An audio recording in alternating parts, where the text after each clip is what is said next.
Merry Christmas, titties. No, there we go. No, sorry about that. My thing is delayed. Oh fuck, man! I was talking about Christmas Sorry about titties, that. and then you interrupted. Yeah, This is very I'm rude. sorry, That's guys. I'm fucking sorry. shit, I'm man. sorry. how fucking dare you fucking interrupting? No, but seriously, there's like a little there was a little delay. Just before we continue and we get back to Peter's Christmas titties. Hello, No, that was the everyone. greeting. Oh, Bobby Short Shorts, what is up? Hello, everybody. Welcome to another episode of Dirty Four Night with. Just Tonight we wow. have an amazing Jazz. person. We have a local singer, Charles Vaccaro, and yeah, so we're gonna have fun with him, folks. Just before we continue, hello to everybody watching on Facebook, YouTube, and Twitch. And if you didn't subscribe to this, go ahead right now and give us a thumbs up. And folks, you're missing out if you didn't subscribe yet because we have amazing episodes and more upcoming episodes. To your own fucking video. And there Who's we go. listening to a video, Claudio? Not me. again. Not me. I'm me. really not doing that. It's Peter. It's Peter. No, not me. Oh, No. It's always Claudio. Wow. It's Okay. always Blame me. Claudio. Blame me. Oh, Joe, what's going down? All right. Oh, it's Tom Sins. Hey, Tom. It's Jessarel. Jessarel, before we get started, you know the drill, Jess. We freaking love Jess. you. What is Time. the time? What's the In time, Jess? Australia. What's the time in Australia, Jess? And are there beavers in Australia, and are they gay? Please answer. Wait. Beaver in Australia, fucking platypus. That makes sense. Yeah, it could be. It's a possibility, man. It's Hi, nature. Jess. Thanks, Hi, do I get to see who's on too? Yeah. I mean, you can check you see a thing on the side that says comments, Yeah. private chat, and comments. Oh, yeah. So you look at the comments, and then you can see, oh, Mel's in there. Oh, Jofo in the ring. All Oh, wrestling. right. Hey, Jofo. Yes. Shit, it's what it is, man. It's what it is. Tom Sins. Yeah. We got Short Shorts. We got Joe Sackett. I would say Sackett, Socket, or whatever. I don't know how to say that. Joe I- Fletcher. Who's So there? it's- Robbie Short Shorts. Yeah. Bobby Shorts is here. Bobby Short Shorts. I'm on with him on Monday. Nice. Oh shit, yeah, that's good. That's good. It's what it Yeah. is, man. That's what it Nice, is. nice, What nice. we're doing out here. Exactly. Oh, That's all. We're getting everyone to know each other and stuff. And hold on. Yeah, no, Charles, you were talking to us because you were writing it in the private Oh, section. where's the chat? Where's the Where public it says chat? comments. Wait, are you on your 'Cause computer? I'm on my computer, yeah. Okay, yeah, no, Can't. yeah. But I'm also on Facebook. Okay, yeah, no. Okay, yeah, you can chat there. Yeah, you can Yeah, chat there yeah. or I'm on YouTube. watching. Okay. Yeah, you could chat on Facebook and then we'll do it. All right, so yeah, no, sorry about before. Like there was like a delay for some reason. That's why I had to replay the music, and then the image was just stuck there. I'm like, oh crap, this is gonna go. But it happens, man. It happens. It happens. So, Merry Christmas, everybody. How you Merry doing? Christmas. Merry Christmas. Merry Christmas. hoes. Bonjour, ho, babe. Folks. Even though Christmas Yeah. is canceled next year, next week. Wow, you still get to, tell yourselves that you're not going to become rats and rat out your neighbors if you decide to have one or two people over. I don't get even paid. understand what's going on anymore. Are we allowed? I heard you were allowed if it was outside, and then less than 6 people. But then Valérie Plante is like, just call, rat out your neighbors. Yeah. Yeah. What's Yeah, going on? but not in your backyard. And if you are, you gotta keep moving. Like Oh shit. What? yeah, so the Google satellite doesn't catch, exactly what's Exactly. What's going down? Is that man? Claudio? No, wait, it's not Claudio anymore. It's That's what somebody You're else. That's kind of what like, happened come when on, you- grandma, keep it moving. That's what happened when you try to get rid of Yeah. bullying. Because bullying makes sure that there's no snitches. That's it. Yeah. So we try to get rid of bullying. Now we make it socially acceptable to snitch on your neighbor.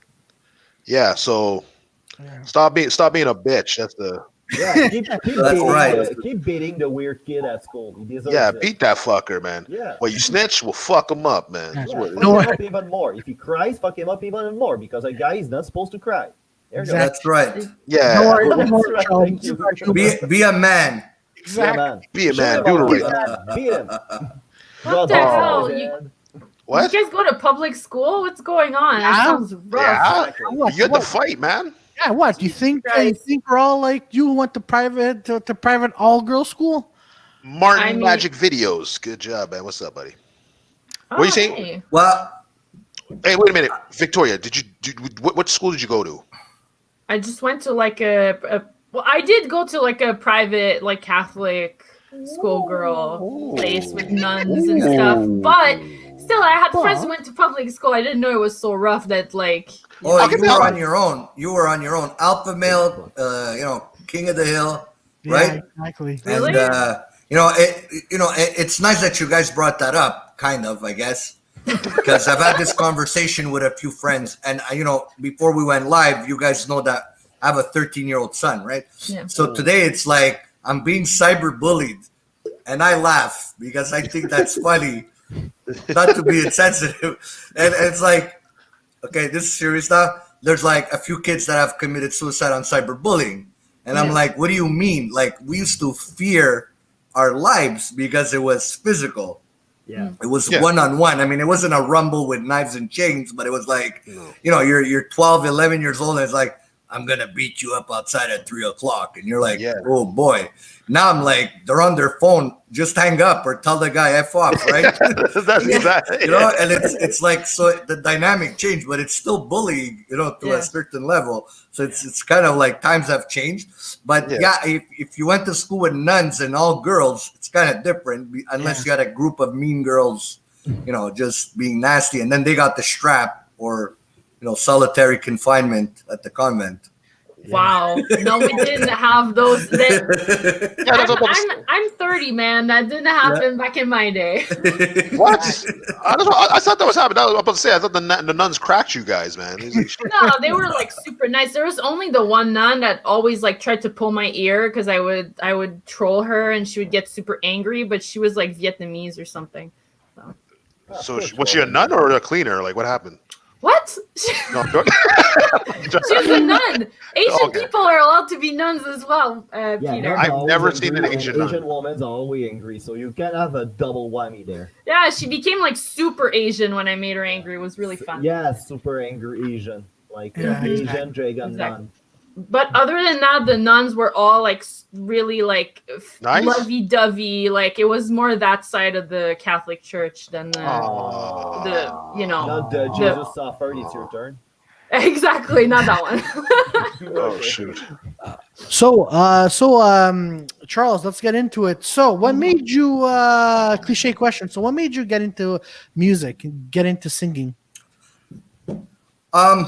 Music, I mean, I think, like anything else, that was my passion since I was a kid, like as far as I can remember. So, I was always fascinated with the guitar. And as a young boy, going back 5, 6 years old, I wanted to play guitar. But, having immigrant parents from Italy, from Sicily, they weren't too keen on accommodating me at that time, So I waited until I was 13 to actually start playing guitar. And, but I mean, as far as I could remember, I wanted to be a musician.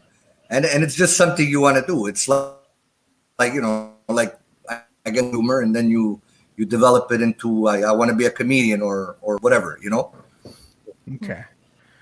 Cool. All right. And What made you like when you were picking your genre of music? Like what made you feel like country was like the way to get you? Was it sadness or sadness? Well, country, I guess it's, I'm older now. What's that? Sorry? Was it sadness? What's that? Or sadness. Sorry. He said, was No, it no. sadness or Well- sadness? Because it's sad music. Country's sad. no, It is. It's sad. There's, the guy's drunk and the girl left and he's on a dirt road and his pickup truck. And, well, the country stuff, it kind of fell into place by itself because I come from, I was introduced to the 70s rock when I was a kid by my uncle. And, I grew up with, Jimi Hendrix, Zeppelin, Santana. And then when I was a young teenager, I got into the Police. And at that time, the video stuff came out, MTV. and there was, Thriller, Michael Jackson, there was Culture Club, there was Madonna, there was all the hair metal bands, the Twisted Sister. We'd run home from school like, I gotta watch that Twisted Sister video, or Thriller, which was, like a mini movie. And the genre of music, because I was a guitar player at that time, what intrigued me was the hard rock stuff. So the Bon Jovi and the Whitesnake and the Poison and Motley Crue and Ozzy, and that's what fascinated me to become a guitar player in a rock band. But country music has been around forever. It's folk music, right? It's a storytelling. It's Bruce Springsteen and Willie Nelson and all those, Charlie Parker, the late Charlie Parker. So I wasn't a country music aficionado per se, because it wasn't in my geographical surroundings. But a lot of the rock music, not the distorted guitars, but if you guys are familiar with Cinderella or Poison or Bon Jovi, they're all acoustic rock, country rock. They just made it rock at the time. So I always write on my acoustic. I always try to tell a story. I always try. And now what happened is that I have a bunch of songs in my hard drive that I've been writing, the past 10 years. And COVID shut me down like everybody else. And I called my friend Peter, who's my producer. He produced the song. And I'm like, let's do this song, right? And it's got a country vibe, and I have another 4 or 5 if I need to follow up. And he just made an amazing production of it. And it's a nice story. It's typical. I'm assuming a few of you guys, or all you guys, heard it and saw the video. Yeah. It's got everybody's story, right? The struggle, the what am I doing here? Like, do I go to Vancouver and do comedy? Do I go to New York, or do I stay here? And the song's about a guy who aspires to leave his little village, his town, and move to the big city and become a rock star or something. And he never does. And in the end, he's fine, And in the video, once we started to put the video together with Marco Yamateo, the director, we came up with the story. I said, hey, why don't we, and he had found all these beautiful locations with the airplanes. And by the way, the new joke is I'm not an airplane mechanic. I'm acting. So the video's like, but some of my friends call it, they're like, hey, I didn't know you were an airplane mechanic. I'm like, I'm not an airplane mechanic, man. It's just funny. So my son plays the young me, and the older gentleman, who is Marco's grandfather, plays the older me, and that's the story. So the country stuff, Steven Tyler has been saying this over and over again. Country is the new rock, and I have a rock background, so. That's what came out of this project. And funny enough, I did all my tracks, my vocals, my guitars, all in my home, and I shipped them WeTransfer to my producer. I never saw him. I haven't seen him since February. And he came out with this song, and then went out and we shot the video, and here we are. Nice. And what's been beautiful for me is that people are really reacting in a sincere manner, and it's just helping me, wanting to release a follow-up for sure. That's been decided already. So nice, awesome. So one of the questions I have is, so when you mentioned your stories with the acoustic guitar, so how do you come up with the ideas, with the songs, with the story? Like what's your thought process of writing them? When I write a song, there's no I don't leave upstairs and say I'm gonna go in my little studio and I'm gonna write a song about, I don't know, Victoria, right? It just I come down and I'll start to play my guitar, or I'll start to play a little bit of piano, and tonight maybe nothing comes out of it, then I go back upstairs and I'll watch Netflix, and then it'll be Tuesday night I come down and in 15 minutes I write a song about a girl, or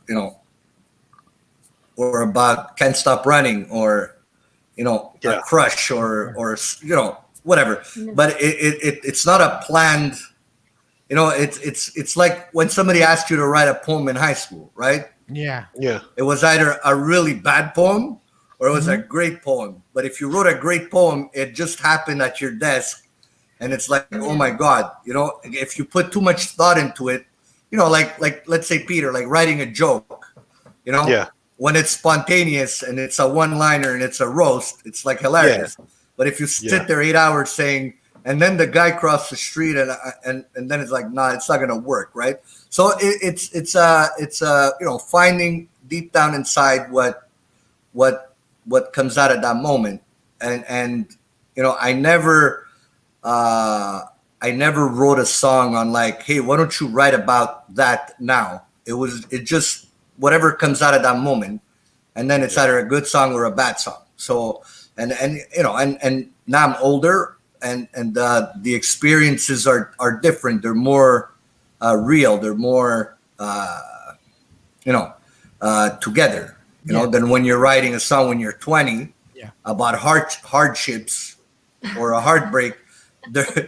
When you're writing them at 40 and 50, there's more. It's not more real than when you're 20, because the heartbreak is real at any age. But there's more thought into it on how to pick and choose your words and put the music behind it. Oh, yeah. Yeah, well, I mean, if you're 20 and you write out a heartbreak thing, it's usually a Facebook post, and they're like, "Oh, yeah." I was just gonna mention, yeah, those songs as Peter mentioned, it's probably a Facebook post, because you would have songs like, oh, I knew this girl for 10 years, and all of a sudden she cheated on me.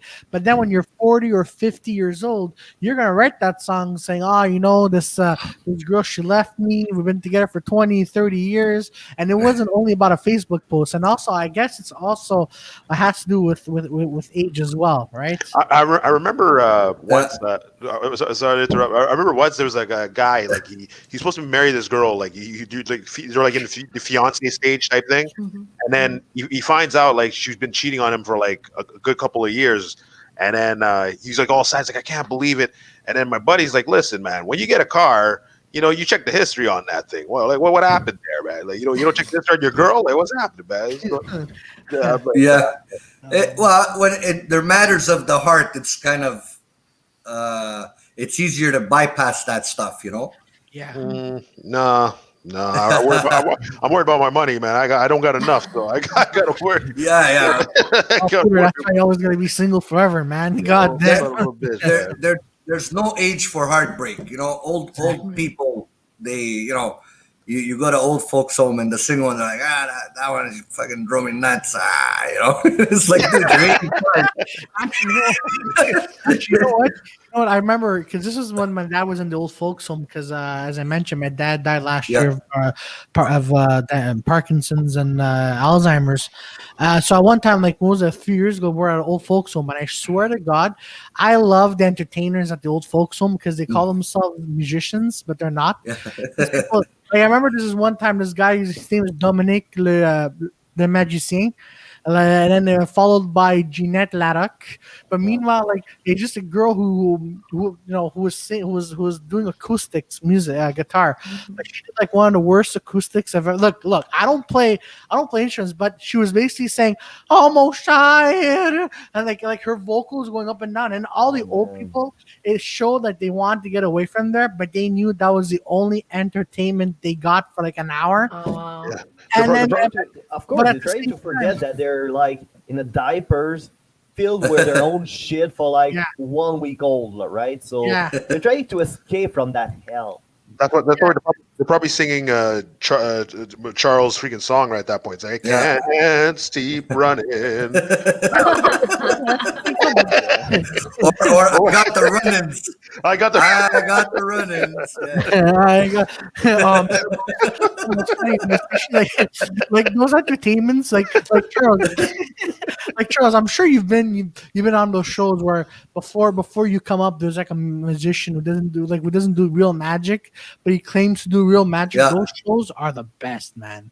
What do you mean he doesn't do it? They don't do well real magic? Because there's the real, like, and wow, look, the Empire State Building disappeared, right? Yeah. That's an illusionist, and they prepared months for that. And then there's the guy, like, he pulls a quarter out of your ear, and the kid's 8 years old going, "Oh my god!" Right? And we're like, "I want to play music, man." It's like, "Hey, Giovanni, the magician," and it's like, I remember feathers, back in 2010, Charles, I went like I went to an event, right? Because my sister, it was for a charity event, and there's this guy named Giovanni, the magic guy. I'm not sure if his name was Giovanni. He looked really, like he didn't know what he was doing with his life. And then there was a cheap magician who came on after him, and I swear to God, the magician pulled a quarter out of a guy's ear, right?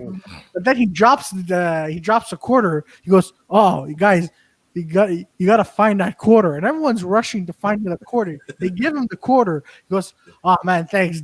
This quarter is gonna be my is gonna help me pay my bus fare back home." I'm like, "What?" Shit, man. Man. And then the guy who was supposed to play music after him, like he was so cringy. And then he's like, "Oh, by the way, guys, I hope you know it's been a week since I've been playing music, but I got this gig." I'm like, and people are paying $50 for this? What the hell? What? Yeah, it's like Claudio. It's like when your uncle sings to his daughter at the wedding. Oh, Jesus. And he's not a singer, and the speech before that was 45 minutes, and you're like, Jesus. "Stop it!" And then he sings, on top of that, you're like, "Ah!" So it's like, "Here, look, a quarter out of your ear," same thing. Can you just imagine though? Just imagine like you go some random guy, pull out a quarter, and go, "Hey, do you need this?" Where'd that come out of? Don't worry, I got you covered. But Charles, just before we continue, like, what was the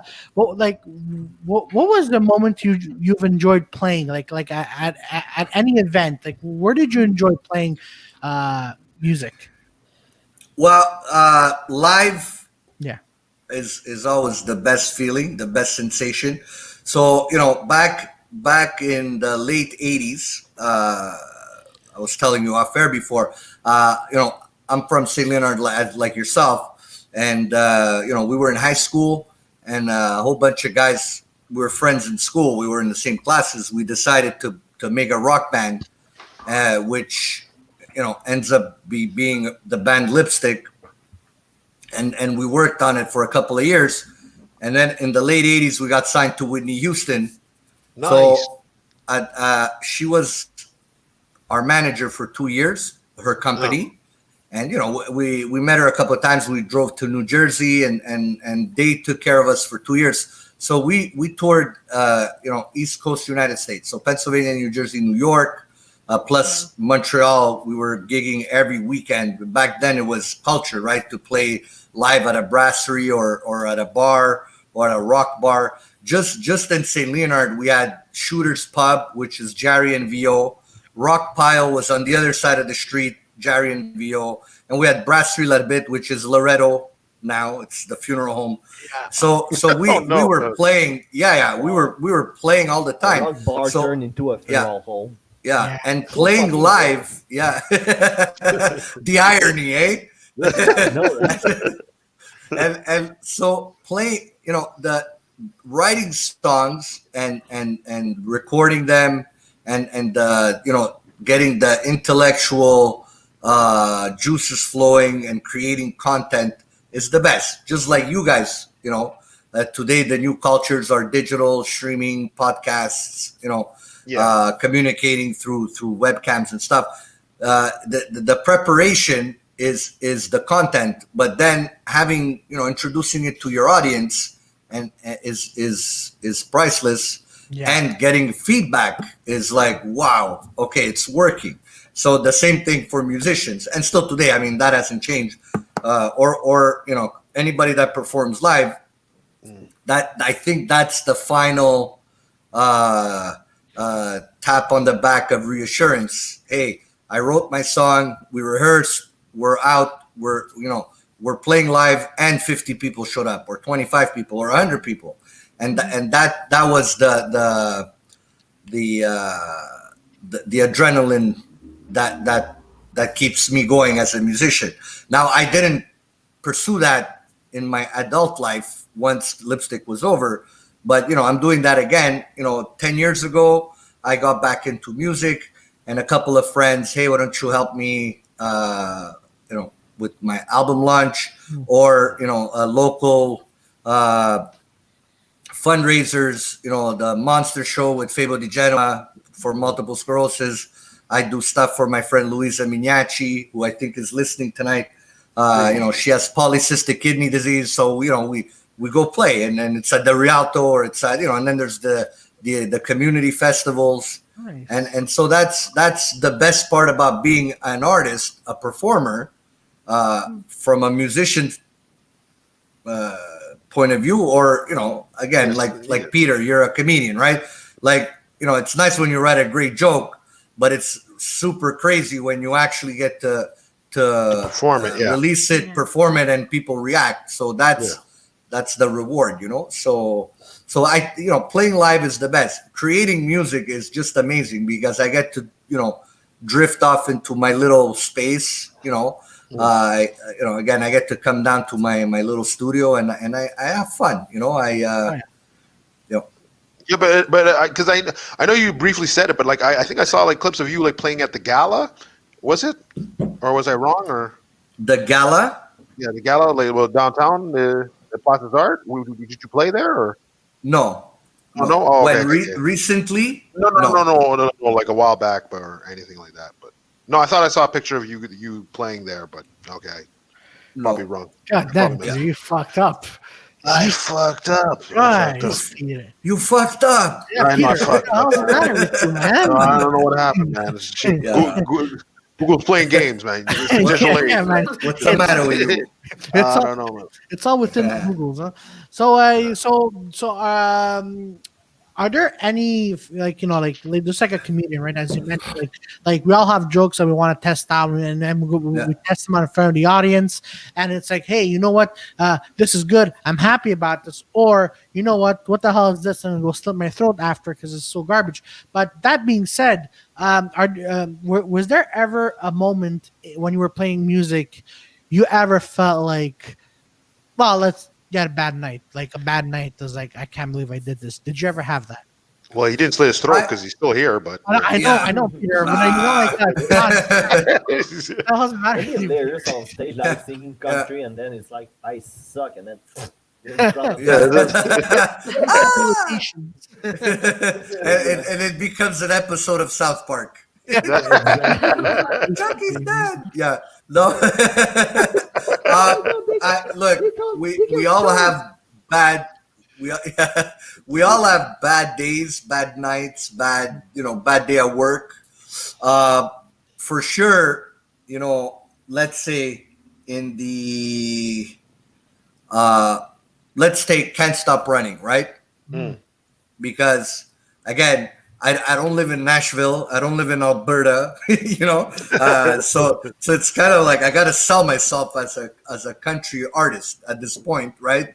I released the song. It's in the country genre, and it's been going great. I mean, Spotify is almost at 25,000 streams. YouTube's at 3,500, and it the real playlists, the real country playlists, and it's been just fun. But have I had a bad night? Yeah. You go on stage, you're all pumped up, bang, the sound system's not working, feedback, you break a string on the third song, or just the whole band is not there that night. You're not gelling, right? You're not, and so, it happens, and then you regroup and you get together and say, hey, what happened? Oh man, I had a bad night. I forgot to do ta-ta-ta-ta on the punch, and life goes on. But for sure, Can't Stop Running, I've played it live before, and nobody said I didn't like that song, but nobody said, hey, what is that? It was accepted. So I'm like, okay, nobody questioned my experiment. And when I was in Lipstick, it was the same thing. We'd write 2-3 songs that week, and we had a show on the Friday night, and we tried them. And then that one didn't really come out the way we wanted. So that, we put it aside. The other two are, let's work on them some more. The audience was interacting with us. So you experiment, right? But you don't give it all away in one day, because, you keep doing your thing, and you throw a little bit of flavor, you throw a little bit of the experiment, and just, it's your audience that you built, right? So they're gonna like almost everything that you do. And the ones that say, hey, I don't really like that song, most of the time they're being honest. And that's the guy who's going to buy your album back in the day, or, buy your stream or your t-shirt or whatever. And I say it all the time, because, I also work with younger artists, and a lot of people are like, hey, I did this, I did this, I did this, I did everything right, but it's not working. Well, just because you do it right, that doesn't mean that the people out there are engaging in what you're doing, or they're into what you did. You might love it. Like, I've written songs like, oh my God, this is a hit. And then nobody even cared. They're on their phone, and I'm playing, and they're on their phone, like, yeah, whatever. And I'm like, these are my friends, right? It's like, dude, are you listening?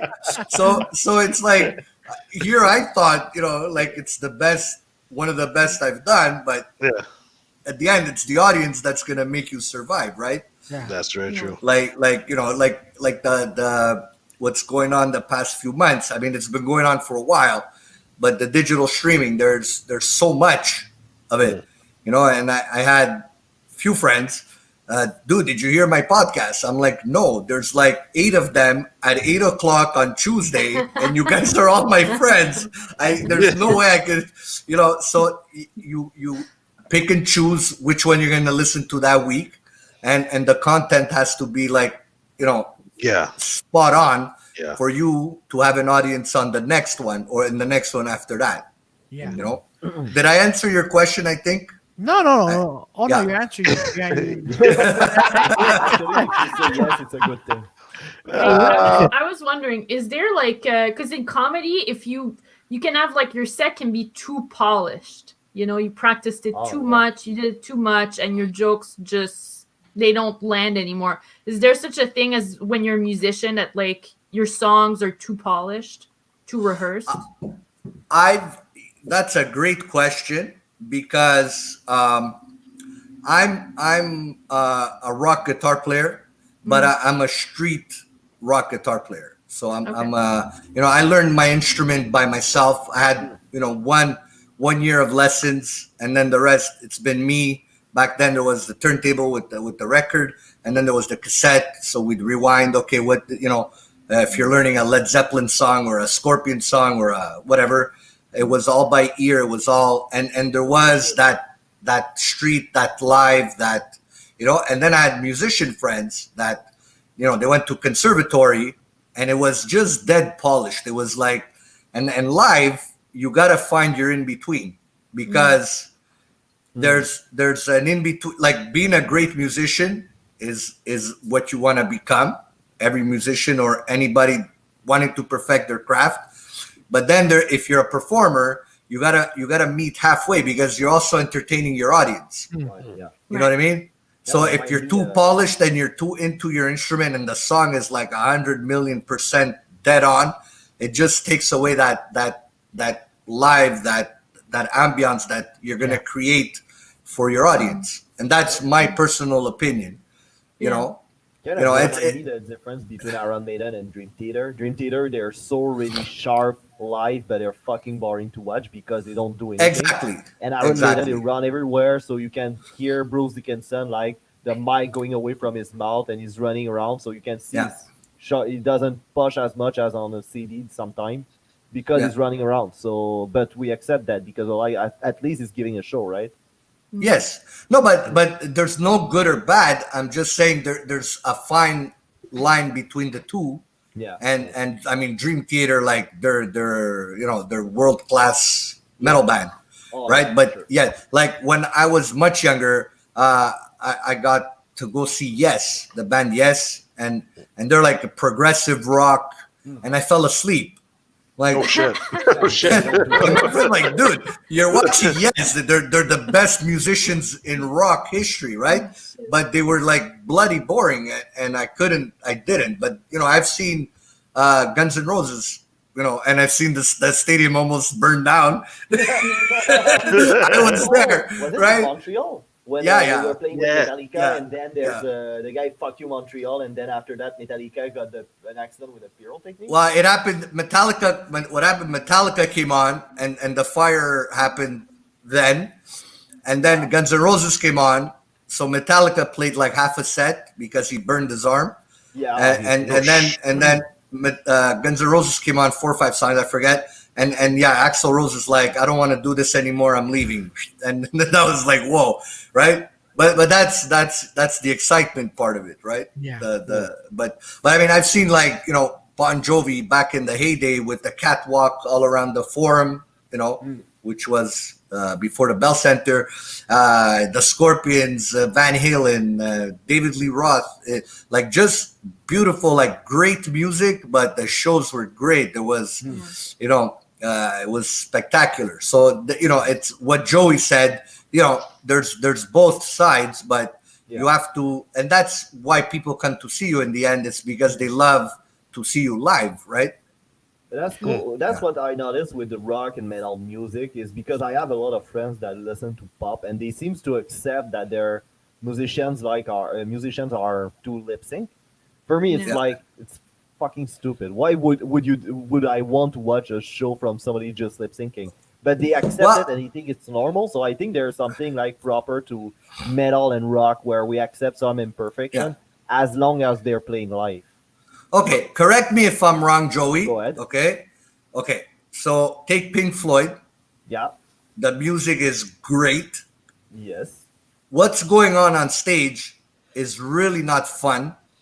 There's just a bunch of people playing music, right? But their show that they put together, the visuals, that's the show. Yeah. But if you took that away, you'd probably say that about Pink Floyd watching them Yeah. as a live act.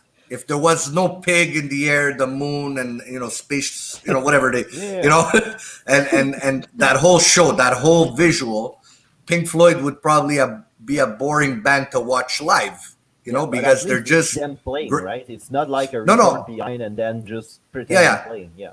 no, but they're great. But I'm saying because they added all that, it makes it worth $250 Oh, yeah. a ticket. Oh yeah, Yeah. absolutely, absolutely. Like, Exactly. like for me, like I remember a few years ago, I went to go see Dream Theater, right? A friend of mine Yeah. got tickets, and I'm like, dear God, why? So because I'm not really much of a music kind of guy, but because I have David Vigliotti with Fatal Switch. He's in a band and he's crazy about music.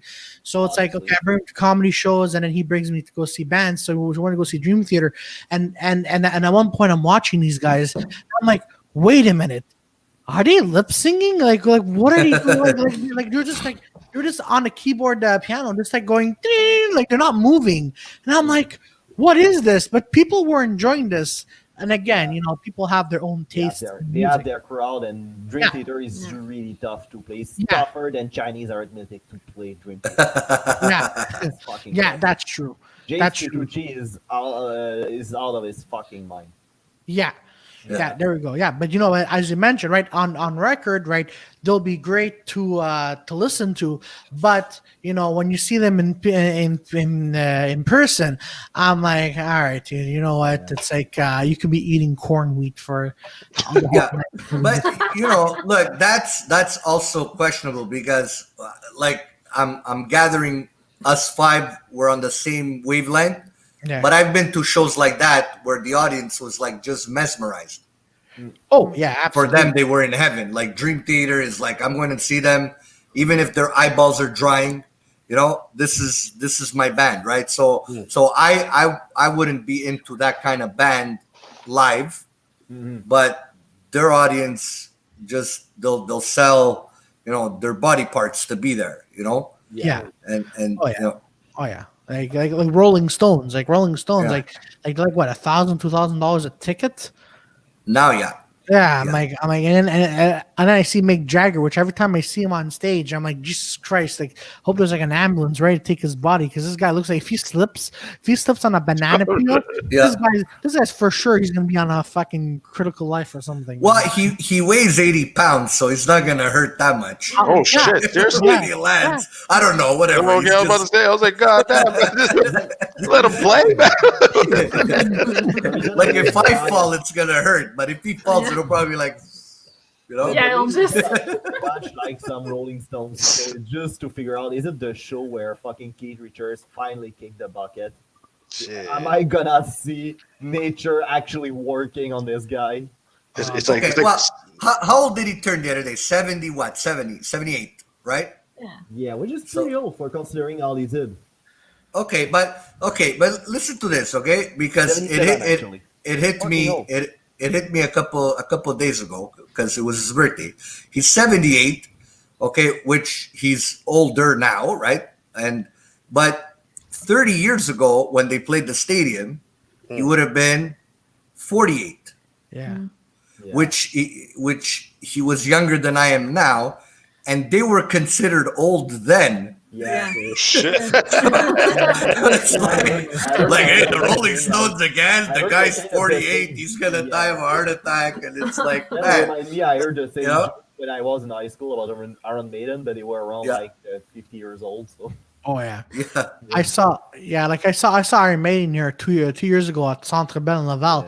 Holy shit! They put on a show. I'm like, I was jaw dropping, and then even for example, the band Ghost, like most of them are like some of them are in their 60s, man, they're moving like I was watching these guys on stage, just like going with their acoustics and metal, go yeah. I'm like, oh fuck, man, every move they're pulling, like my back is going out. I don't know why, but it's just I'm like, but you know what? Kudos to them, man. You know what? If I tried doing one of these things on stage, number one, I look like an idiot. Number two, I for sure am probably gonna fall and probably one of the dirty fours and be like, all right, guys, let's call an ambulance for Claudio. And because I'd be on the floor, I'm like, oh fuck, I did that. My back went out you're again. talking You know? about who, Iron Maiden? Yeah, Iron Maiden. Ghost, like, and it gurs the thing he does with the guitar is just fucking insane, right? yeah. Yeah. I'm like, Twisting the git around him and just Yeah. catching it at the right place to do the car. Oh, he's fucking nuts. it is. I saw it live. I'm like, no way. Like my jaw dropped. I'm like, I was just excited as when the Hardy Boys returned for WWE SummerSlam. I was like, no Really? way. Yeah. Yeah. Oh man, that was amazing. That was amazing. yeah. Well, like the evolution of performance. Yeah. Now that you mentioned wrestling, when I was a kid, my dad used to take me to Paul Sauvé, which was Pinef and near Belchas. Yeah. And Paul Sauvé was wrestling before it became commercial. Mhm. You know, so the Rougeau brothers and the Andre the Giant. I got to see those guys. I was like 12, Yeah, 11. How You big? know? How big? Like seeing Andre the Giant as a kid must have been freaking nuts, man. Yeah. But again, you know, we didn't have like front row seats. Oh, But, okay. but it was, you know, when there was the Sunday wrestling on TV with, what was his name? The host. Si Dieu le veut. What was his name? No, I forgot. Uh, I don't know. Edouard Back in Carpentier, the right? Territories Day, yeah, right? Yeah. Edouard Carpentier, right? He was the host on Sunday wrestling. And that's where you saw Andre the Giant, the Dino Bravo, Gino Brito, right? And then bang, this thing happened and it became WWF, you know, and it just became a big, huge franchise. And that's where before it was entertaining, but now it was just spectacular, you know, and it just evolved since then. And the same thing happened with when rock came out at that time, you know. There was, you know, it went from Zeppelin, where you went and there was, you know, Woodstock and some kind of a movement that was, you know, the hippie movement and the sex, drugs, rock and roll movement. And then the 80s was like just glamorous, right? Like you'd go to the Forum on a Friday night that Michael Jackson came to town. You didn't necessarily have tickets, but you'd be walking up and down St. Catherine Street, and there was like thousands of people on the street just hanging out, and you know, the Scalpers t-shirts, who wants tickets, who wants, you know. and today, like I've been to concerts recently. You're just in line there, and you give your ticket, and like, okay, oh wow, it's still in, It's like you're going to see a great show, but there was, back then it was just traffic. There was It's like the atmosphere. It's like it's like what's going on. Yeah. Oh yeah. No, but you know what? Like that's what I love about even like comedy shows, right? Like I'm talking about pro shows. Like you go see a show, you're paying money. Like wow, yeah, I'm gonna go see a comedy show, and the atmosphere is there, and you paid this $80. Like yeah, I love the atmosphere. But then whether the comedy shows are shit or not, that's entirely up to you. But I'm like, I just love the atmosphere. It's like whatever you're gonna go see, you paid money to go see that. I remember like one of my ex-girlfriends wanted to go see these emo bands. And I think it was like Billy slipped my wrist or something. I don't know, one of those. Slipped my wrist. And it was at the Talus Theater, and she was like with a couple of other girls, like, "Oh my God, I'm so good." I'm like, my stomach was hurting because I'm like, I'm never having poutine again. I can't believe I paid $50 for this.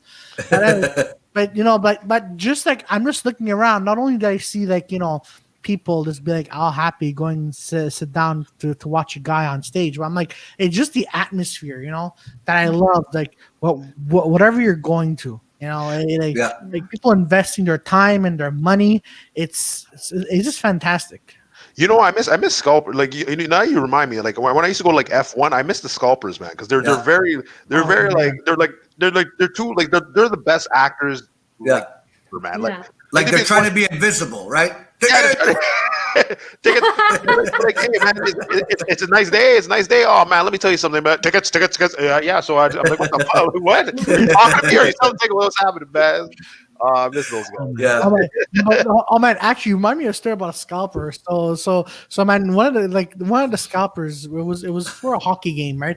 So I never got those scalpers. The kind of scalpers I got was just a guy going around going, psh, psh, oh, psh, you. Psh. He pulls out these hockey tickets, goes, bro, mean guy, I got these 3 tickets over here. I got the Habs versus Toronto, and I got the Bruins versus someone. And then he kept that and goes, and I'm like, these are fake tickets. He goes, bro, don't worry about it. $50. Psst, let's go. Don't worry about it. It was good. It's okay that they're fake. I know. It's fake. Just give me $50. Exactly. Oh man, those scalpers are the best, especially at a metal show, right? Yeah. Because when David had a show, Fatal Switch outside, there were scalpers. Then the scalper goes up to my friend, and goes, and he doesn't even say anything. He just offers him the ticket, and then he goes, "Hey, bro, $20. And then my friend's like, I'm gonna go buy a real ticket. That's $20 inside.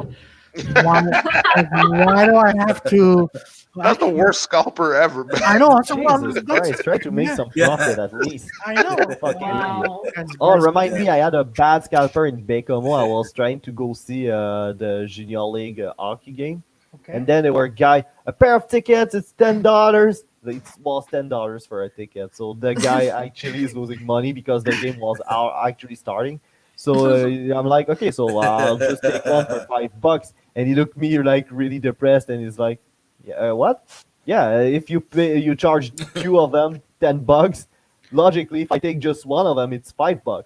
And he's like, guess makes sense. Yeah, it's Matt. Give me that for $5, and I believe the guy to give me a ticket for $5. Oh man, scalpers are hustlers, man. They are their hustles, man. They're the hustles. Some of them can't do math or shit. Oh, they can. It's hilarious when they but here's the thing. The whole point of scalpers is they're trying to rip you off, but you ripping them off is the highlight of the whole night, man. Yeah, like, forget where you're gonna go see the scalpers. They're there. They're there, so you can walk away happy, man. Man. Sure. It's going in. It's like, okay, pay me later. It's like, what? Yeah, you wait for the show to start, and then he's losing money. Back to the days of the forum, right? Yeah. So there was, I don't know, Van Halen, right? And there was guys selling T-shirts, and like everybody becomes he wants $20. The T-shirt's fake. It's not fake. It's not a fake shirt. It's a real shirt. It says Van Halen on it. It's just not the shirt that you're gonna buy. buy inside for $55, right? But it's not fake. It's not a fake shirt. You know, it's like, oh, what's it? It's not a real shirt. Oh yeah, it's not like authentic from the Van Halen camp or whatever band you were watching. You know, actually, what? Sorry. I was gonna say actually, I got sucked. I got sucked into those. So I after Iron Maiden, right? So my friends were online buying merchandises, and then there's this fat idiot who comes up to me and goes, "Bro, man, I can sell you the best Iron Maiden shirt for $30." I was a bit hesitant. I'm like, okay. So either I believe Vito, who's the best Iron Maiden shirt. Yeah. and oh man, the reason I wish I take it out, but it was so this shirt, it had like a glossy like Iron Maiden, like you know that Claudio, I don't want to be an asshole, but on the official website, like Iron Maiden t-shirts, they're like $20.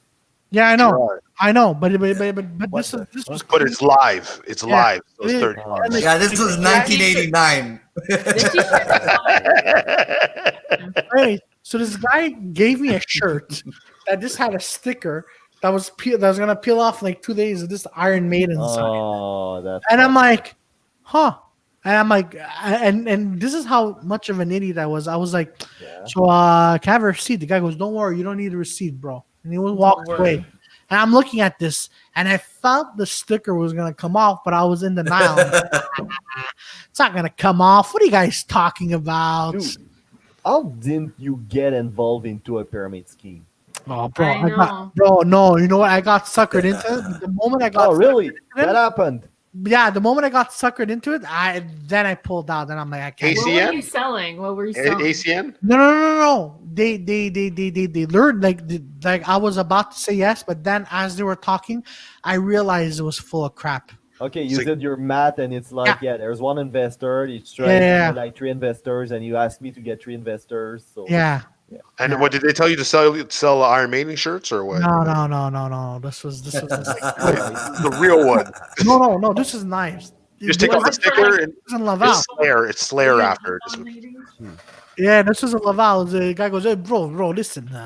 This is how it happens. Each sale that you make, bro, you Habibi, you get like 10-15%. Called you Habibi? Yeah, what the hell? 10-15% of the sales you make, you get Habibi. It's very good. I make money, you make money, yeah. And then you get your friends. I'm like, what? Like, what kind of a good fuzz / pyramid scheme is this? Where am I getting into? And then he showed me pictures. He showed me pictures of what I was gonna sell. And I'm like, bro, are you really that poor? They can't show me the set that I'm actually gonna sell. Jesus Christ! I'll show you a Google image of what you're selling. Wait, what? Oh my goodness! Oh, bad. So yeah, Charles, man, I heard you got nominated for the Hollywood Media Award. What was it called? Yes, the Hollywood. Yeah, the Hollywood. Yes. So I was working with a young talent in Montreal called Ari Sky, and I wrote a few songs for her. And last year we released a song called "Look Into My Eyes," which is on all her digital platforms. And I have somebody representing me now, my friend Tina Cole from Toronto, over some a lot of my songs that I've been writing. So she took over my catalog, which they're going to try shopping in the new year. And they entered the song into the HMMAs, and it got nominated. So January 27th, they're going to be giving the award. I'm assuming there's 4 or 5 people in that category, including myself. And it's been fun. It's nice because it's like a Grammys for indie artists, and they're on their 13th year. And you know, some of the judges are like key songwriters. One of them is Diane Warren, who is like major songwriter. She's written for Tony Braxton and just about everybody. I think Celine and Barbara Streisand. So it's an honor, and again, it's another badge of approval that I'm doing something, you know, that's going to make me continue to pursue, you know, this fun stuff, you know. Yeah. Well, you're just having a blast and getting a. Yeah. That's what it is, man. Sorry. No, I says what Sorry? it is, man. No, I'm saying it's what it is. That you're just having a blast, getting awards, money, and everything, man. Just chill. Exactly. That's all that counts. Yeah. Well, the award is. Sorry, you guys are cutting off. Yeah, but Sorry. if I don't get the award, just the nomination's awesome because it's just the people in the industry acknowledging this stranger guy because we're all independent artists. It's not like they're giving the award to a big artist or something. It's people acknowledging the little people, and if I win, great. If I don't, it's already great enough that I made it in that category. So like I said, it's just another stamp of approval that my hard work has been paying off. Oh, yeah, absolutely. And if my memory serves me correctly, you actually wrote a song that I was in for a short film. You wrote a song. You wrote the theme song for Night Shift, huh? Yes. Yeah, you did.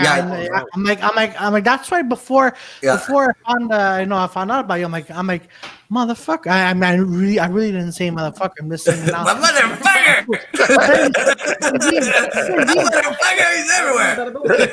I'm like, oh shit, Charles, like Charles actually wrote the music for Night Shift, and it was actually really, honestly, I have to say, it was really good. It was well done. Thank you. I'm really good friends with Anthony Calabrese, and he wrote the script He wrote the script, and the other gentleman is Joe, right? Joe Rossi. Joe Rossi and David Magini. Yeah, we're doing like actually for next year we're planning on doing and Peter is going to be in it. We're doing like a multiverse thing with a Night Shift. It's going to be called Churchill. So it's a short film based in a Night Shift world. But no, that was a fun film, and the fact that you wrote music for that, like, oh wow, all right.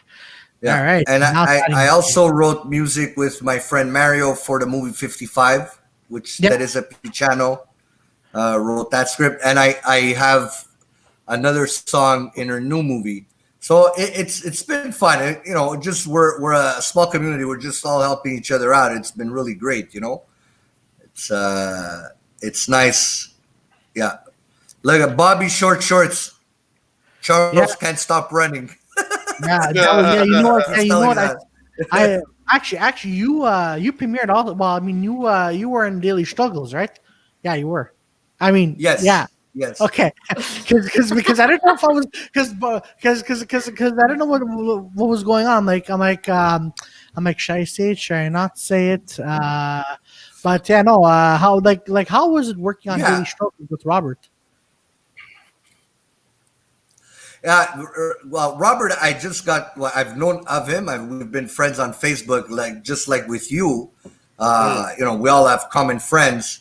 And Robert calls me and says, "Hey, why don't you come Sunday? It's gonna take a couple hours." And I'm like, "What am I doing?" He goes, "I don't know. Just come. You're gonna do something." And I'm like, "Oh, okay." I blindly went there, and I had a blast. And I'm just, I own a car lot. And he's trying to sell a car to this hot girl, which is Mimi, Miriam Lopez, I believe. Yeah. And so he's trying to sell her a car, but he doesn't own the parking lot. He doesn't work there. That's the script, right? So I come out, I'm like, "Hey, what are you doing selling a car to my client?" And so Patricia, who plays his wife, says, "Why don't you shut up?" I said, "You shut up." And he says, "That's not a way to talk to a girl." So the roles were reversed. Yeah, exactly. It's funny, right? Because when he got caught with his pants down. Yeah, because when I saw you in that episode, I'm like, "Oh shit, it's Charles!" God damn, this guy's everywhere. Acting debut on Daily Struggles. Oh man. But no, it was. But no, it was really fun. It's I'm having fun. I think I've been doing this a while now. I've been preparing for whatever's happening now. I work with young talent. I try to guide and you know and help and I write songs. But you know, I think COVID, not so much the virus or whatever, but the situation it put us in, you know, it gave us time to reflect. And in the end, you know, life is short and I'm having fun. Like, look, tonight we're here. I made some friends. We're having fun. We're, you know, we're feeding information off each other, and we're all kind of in the same situation, right? We're all content creators, and we want to get it out there to an audience that's going to be supporting us somewhat, you know, and hopefully at a bigger level, you know. So, and then, you know, when you get somebody like Robert or yourself calling me saying, "Hey, you want to be on my show?" Already, that's like a huge compliment, because nobody was doing that for me last year, you know, and plus it's you know, the other day the Ange show, he was on. I didn't stay the whole show because, like I said, there's just too many. I just went in. I said, "Hey, Ange, just dropping by to say hello. Have a great show." And he just got on it, and he's like, "Can't stop running, Charles Vaccaro," and he's like just going at it, and I'm like, "This is great." It's like, you know, I've become friends with people that are promoting my song. It's fantastic, you know. Yeah, absolutely, it is. And we do it, you know, it's reciprocal, you know, like we share our content. We try to help as much as we can, you know. That's what it's become about, you know, digitally anyways, you know. But we call it. I was telling everybody the other day. All right. So now here's my thing. All right. So apparently, the Backstreet Boys, right? Okay. They had this song. Name them. We're going to get banned again. Well, apparently, yeah. Excuse me. Yeah, there you go. Okay, what happened? So apparently, their song, "I Want It That Way." Yeah. All right. Apparently, the song doesn't make sense, and then the Backstreet Boys apparently admitted it to it, but they won 3 Grammys of that. Like, what do you think of like the process? And then when they asked the guy that the songwriter, apparently he's done a lot of hits. Like he's wrote songs for Britney Spears, Christina Aguilera, pretty much all. Max Martin. Yeah. Yeah, but apparently he's from Sweden, right? I believe. Yeah. But apparently he said at the time his English was bad. Yeah, okay, that's So- And that like got better now. Now there's no more. His English got better. There's no more hit songs. Like, Sweden music, right? yeah. You asked me what I'm thinking about that. No, I'm That's just saying what you like asked me? what do you think of like that type of process, like of that type of anomaly, that like a guy that has no idea what the frig he's doing could get like how many hits? Well, Yeah, I don't. Okay, Max Martin is one of the biggest songwriters in the world in pop culture the past 30 years. So he's got a team, and he's from Sweden. I mean, he's not from here. But I don't think to say he doesn't know what he's doing would be a bit harsh.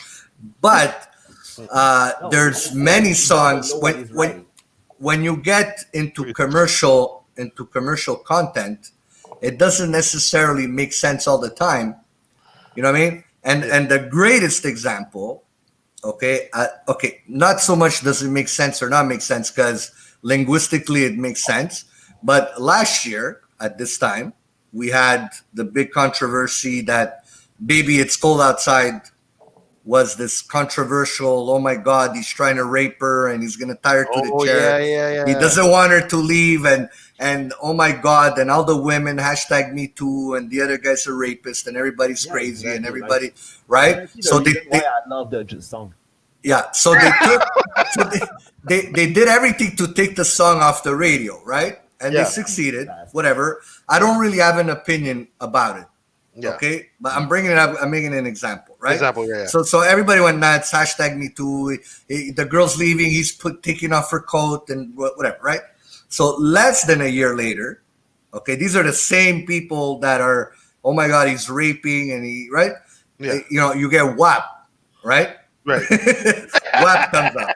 Like, I was Okay. and I was like, go get it, Tiger. Yeah, and it's the biggest song of the year. She's the woman of the year. She's the role model of role models for 2020. We're in COVID. The world's going crazy. But if you look at it literally, that song is way more aggressive than "Baby It's Cold Outside." Like If the you're language, comparing- right? yeah. Right. If it's sexually suggestive, whatever, and it's a pop song. Again, it's not an opinion I'm giving. I'm just saying when you get into the pop realm, not everything makes sense. There's so many songs that went top 10 or number 1, and you're like, what the hell are they saying? Like like I don't know, take like Queen, Radio Gaga when it first came out. What the hell is he saying? Until the guy sits down at an interview and explains what that song means. What the hell's a Radio Gaga? What's a Radio Goo Goo? And what's but it's all left to interpretation. And going back to the Backstreet Boys, for them, whether it made sense or not, they won 3 Grammys. That's nuts. And here we are, right? Yeah, exactly. So, and it's like this year. Yeah. This year, Cardi B is the woman's role model of the year. I don't agree with it, but that's where we're at, right? Yeah. So But Peter and I, we have a new song. It's called Wab. Wab. Bukaki. What ass Bukaki. Oh man, Bukaki. Peter, I'm telling you, we're gonna win 20 Grammys for that song just because of wet ass Bukaki. Yeah. Charles, That's getting nasty. You guys are getting nasty. Hey Charles, you want to be the you know what? You'll be credited as the writer, okay? But Victoria and I'll do the twerking. Exactly. That's what you want me to do, And right? Peter, That's not gonna Joey- work out, man. Joey's gonna be those, Then we have like one actual musician that had actually musical talent, and his only role in the band is to Twerking. twerk. It's twerking. We're set up Joey's for a success. scalper. Yeah, we're set up for success, for sure. Exactly. 34. Vaccaro. I didn't see Joy. Joy's gonna punch people in the face if they don't get the tickets because he's a scalper. Guys, it's not success. You don't need a scalper in a band. That's not a real Listen, position. Victoria, we don't need you in the band, but you're still coming along. We need Victoria. We need Victoria. And you needed me today to explain to you what bukkake was, all right? So Oh, Victoria. You Shut up. didn't know what you I didn't didn't know know what what Bukaki was? bukkake was. I just wanted to see you what didn't she know was what it gonna was. say. No, I didn't. Oh my Hold on, goodness. Charles. Hold on, Charles. But you know what, Victoria? I knew exactly what bukkake is. I just wanted to see Didn't know. if you wanted to know Didn't what it know. was. Okay, I know what bukkake is. He was testing you, Victoria. Exactly. I was Teenager, you testing want to you. know how my friend explained it to me?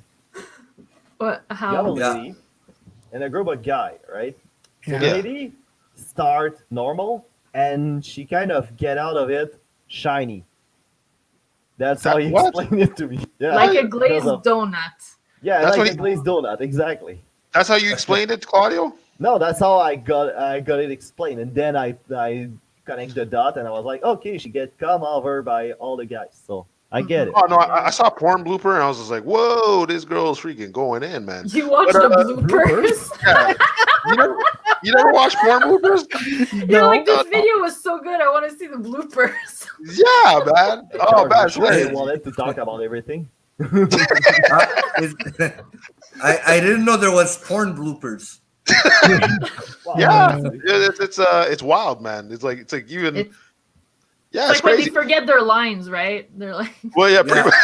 Yeah, yeah, Wait, Yeah, I they didn't can't say see "Oh in my character. God" properly. Wait. Oh my God. oh my god. Oh. Oh yes. Oh, man. Do I emphasize the H or the O or like, Everything. Oh, man. Yeah. My Oh, puss my is so God. moist. No, it's wet. Wet. Don't say moist. Oh, man. But, oh, no. Horny. Oh, are you making reference to Justin Trudeau?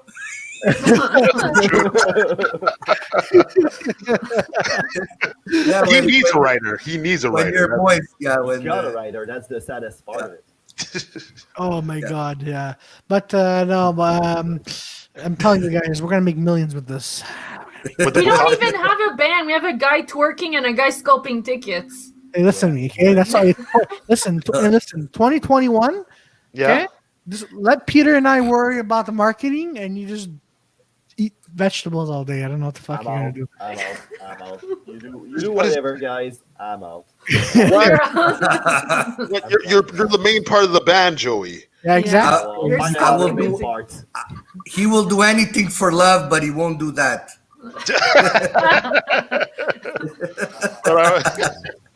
But like honestly, Charles, the second part of why we couldn't really do like what Claudio was afraid of the Backstreet was one of the guests like he played a video in the background, but we were just singing it, but we were really like bad at it, and YouTube's like banned us. So I was like, do you ever have like any issues with like let's say like somebody else trying to play their song on their podcast, like your song on their podcast, and then they got in trouble or?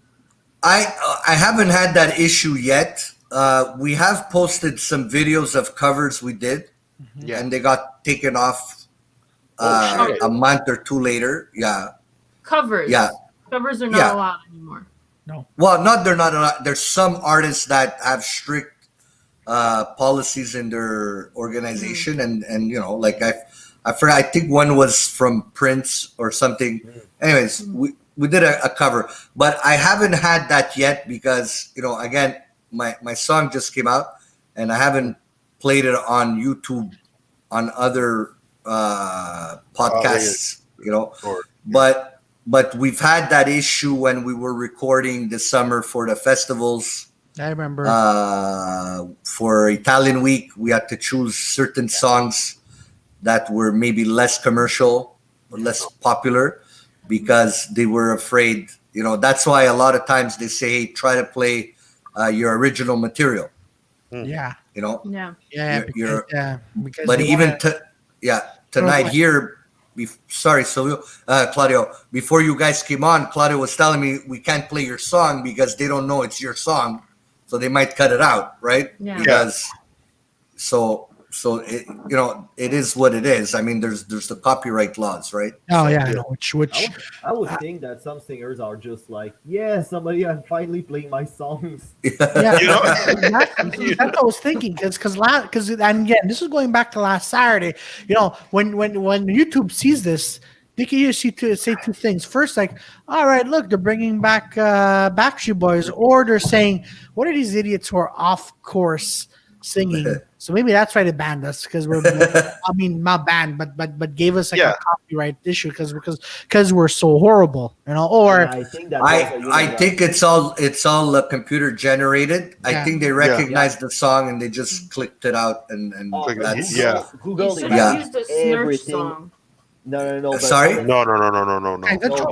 Google they do everything automatically. Like I got locked out of my Yeah. account, and there were no way for me to get an an actual human being to solve my problem. Oh, that happened to me Other companies. last summer Yeah. during COVID.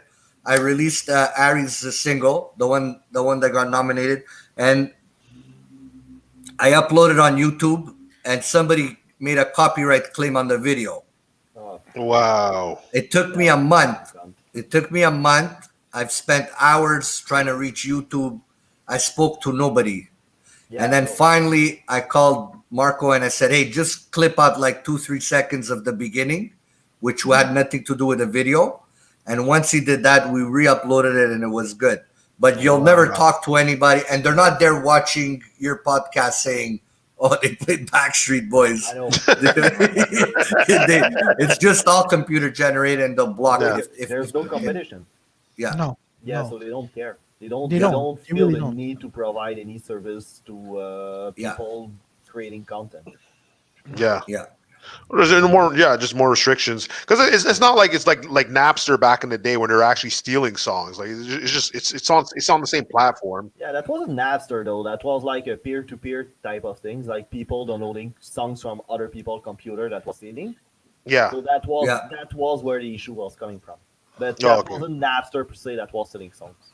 Oh, okay, yeah. All right. Oh, I know. It's not, but still, look. I still like to believe that we're way off seeing the Backstreet Boys. So I don't know, but it just it's so.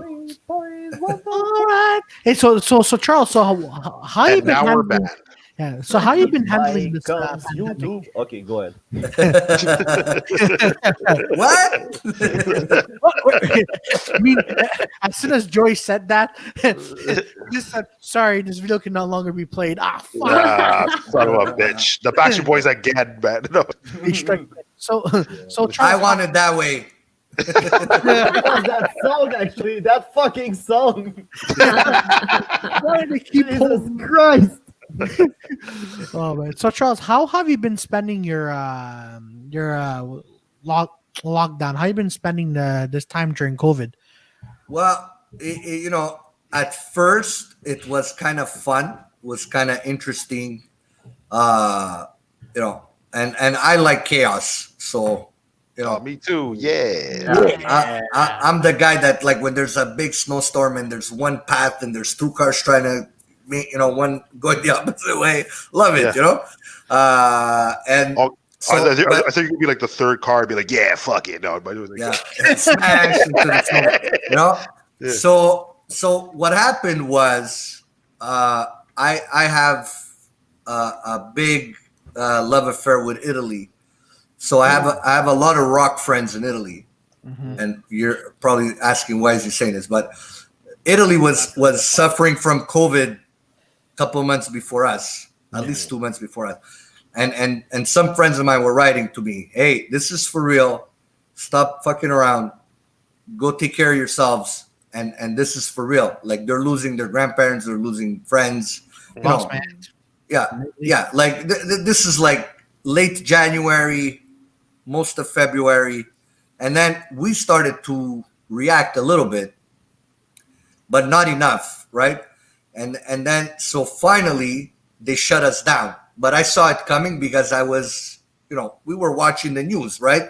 right. Like we were seeing what's going on in Italy, and so they shut us down.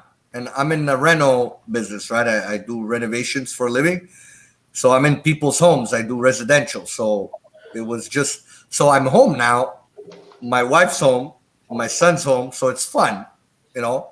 And I have nothing to do, so I'm coming downstairs and I'm playing some music or I'm on the phone with friends. I don't really know, you know, none of us know what's gonna happen next, right? Are we gonna die? Is like, did we get poisoned? Did we get gas? Did we get, you know, whatever? And so it was interesting. So I was home for like 2.5 months, and it kind of, you know, gave me time to figure stuff out in my head, you know, soul searching and just I don't know, like it's different, right? It was new. Like the virus is outside. I'm in the comfort of my home. I'm, you know, I applied for the CERB like everybody else. I'm getting paid to stay home, and it's all good, right? But now, you know, then mid-May I went back to work, so now all my work's delayed, and everybody's like, "Hey, I'm not going to Florida this year. Can you build me a house?" And I'm like, "Dude, what? Can you start Monday?" And I'm like, "No," but yeah, so everything got delayed. But now, like, you know, you're going to somebody's house, you're wearing a mask, they're wearing a mask. It's just weird. It's surreal. It's not fair to anybody. It's not, you know, like on a serious note. So it's been like walking on eggshells, you know, and everybody has their own scenario. Where we are, what do we do? Like if you're home and you were home before, you were working from home, nothing really changed besides you got to go get groceries and stuff. Go gas up, but if you're around people, you know, it becomes awkward. It's just it's affecting everybody in a weird way, in a psychological way. Like you don't know if you gotta go see your parents or if you wanna, you know. This morning I had to go to my friend's house to pick up something, and it's like, hey, dude, man, what's happening? You know, elbow. It's like what? Before I was like, hey, you know, hug and. Hey, let's drink one beer from the same bottle, you know, like I don't know. Yeah. Just But so how did it affect me? It hasn't altered my lifestyle or the way I'm, you know, but we have to be careful. We got to be considerate, I think. We have to, you know, it's not gone, and when it's gone, I think it has already inflicted its damages, which we're gonna feel in a few months. Oh, You know, absolutely, absolutely. yeah. No, it's just I don't know, man. Look, I'm happy we started this podcast during pandemic, and then Yeah. I was happy for the amount of comedy we could have done. But then the moment where we had to go back into second lockdown because bars, restaurants, because I work at a cinema, and we closed on October second or third week of October. I don't know. It I'm like, was 1st October. oh yeah. Thank you. It was around there, but I'm like, man, it's hitting it's hitting everyone, and now the fact that on the 25th of December, like we're going through we're going through a third lockdown. I'm like, it's gonna hurt for everybody too. Yeah. Oh yeah. But it will, because the ones that survived,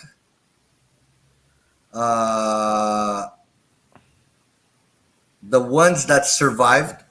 Sorry, I was just answering one of our listeners right now. Yeah, The ones that survived did it to the skin of their teeth. I'm talking the little guys, right? The restaurant, the bakery, the shoe store. I think after February, after the New Year, it's going to be a whole different situation. We're going to hear more stuff, unfortunately, and that's just my personal opinion. I'm basing it on what I think is going to happen. It might not necessarily be true, but I mean, the damage has been done because, look, my wife was working for a company and they laid off 500 people. She was one of them. She was super fortunate to get a job 3 days later with another big company. But what happened to the other 498 people? I don't know. Did they get a job? Are they unemployed? Are they, and there's going to be more of that because they're saying a lot of retailers are going to be closing right after the holidays because they can't sustain the rent. They can't sustain, you can't go to Carrefour Laval or Galerie d'Anjou or wherever you go and wait in line and before they had like 100% capacity. And now you're reduced to 40, 60%, All of those retailers were making the money of all the year, recouping like the loss they made like during the year. They were all recouping that during Christmas, like the holidays. They don't have that, so they're fucked. Well, look, this year, Boxing Day. Yeah, done. Oh yeah. Black Friday. I mean, I'm sure they made a lot of money, but it was all online, right? Yeah. But Black Friday, so Boxing Day, those are 2 big days of money generating, and then there's the restaurant. People are like, well, why did they close the restaurant? Well, it's not so much why did they close the restaurant, because you're sitting there with your girlfriend or your wife or your whatever, your buddy. It's what's going on in the kitchen. Nobody thinks of that, right? Did the guy sneeze on your plate? Does he have COVID?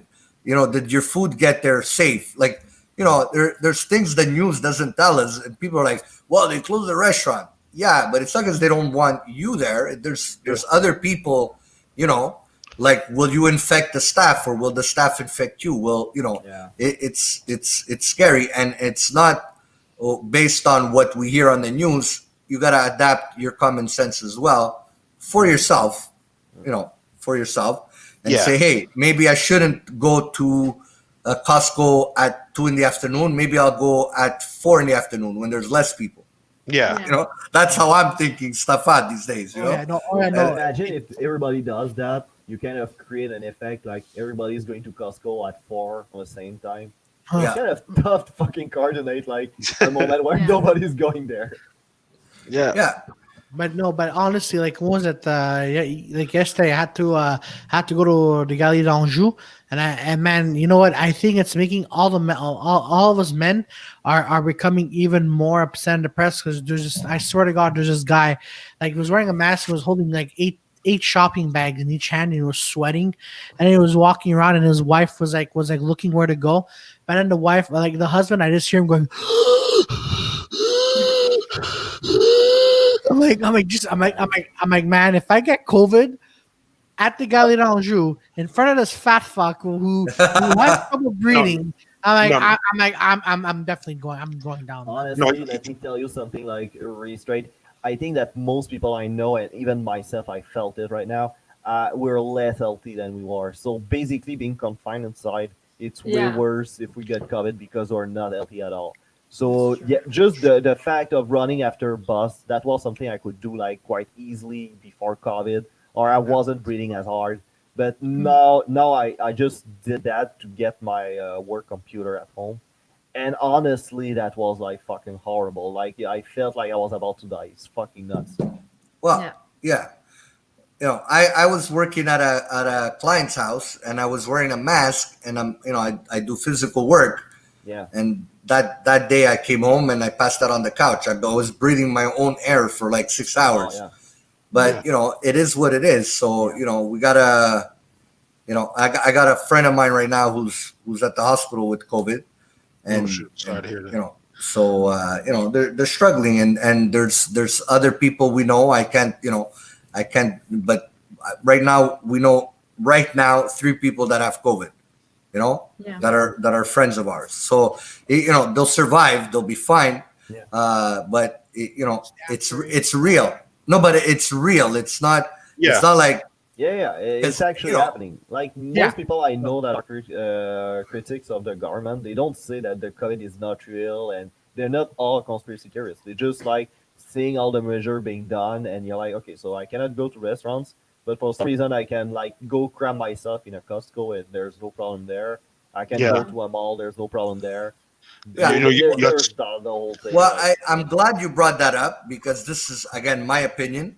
Okay. yeah, There's you can criticize Legault and his team or whoever, or when Trump was there's no COVID or whoever, right? yeah, You exactly. Yeah. There you go. Okay.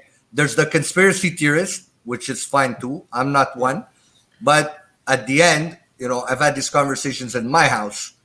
Okay, Legault, I think he's trying his best to communicate. Yeah, obviously. Now, unfortunately, he doesn't control what's going on, and the only person that said this always and still says it today is Dr. Fauci. What's his first name? Anthony. Anthony Yeah. Fauci. Okay. Fauci?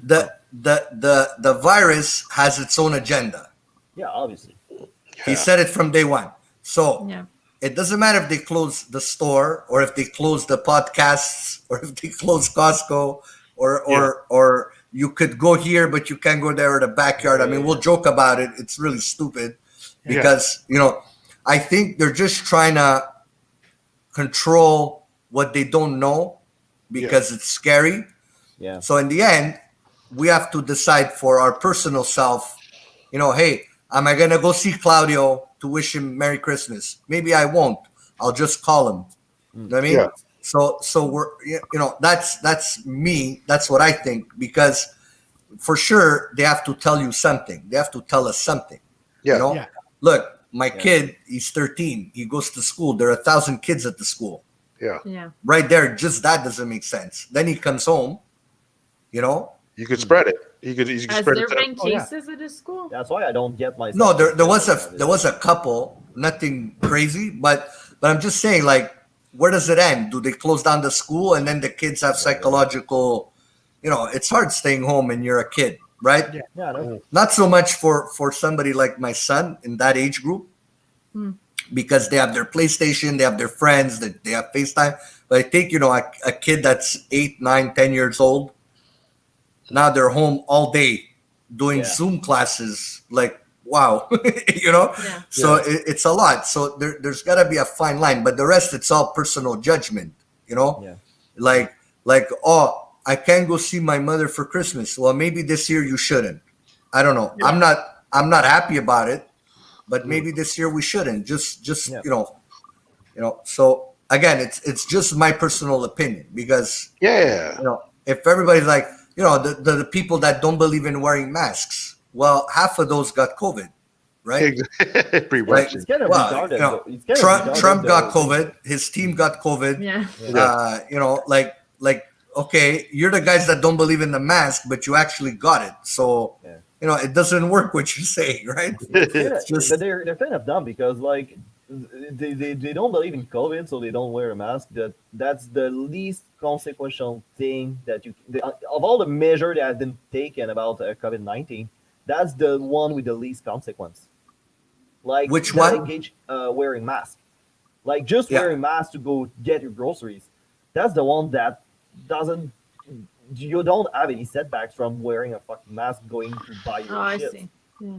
Right? Yeah, So yeah. even though you don't believe in COVID, fucking wear it because somebody inside might believe in it and see you and freak the fuck out. So just wear it to just not be a fucking cunt. Yeah, exactly.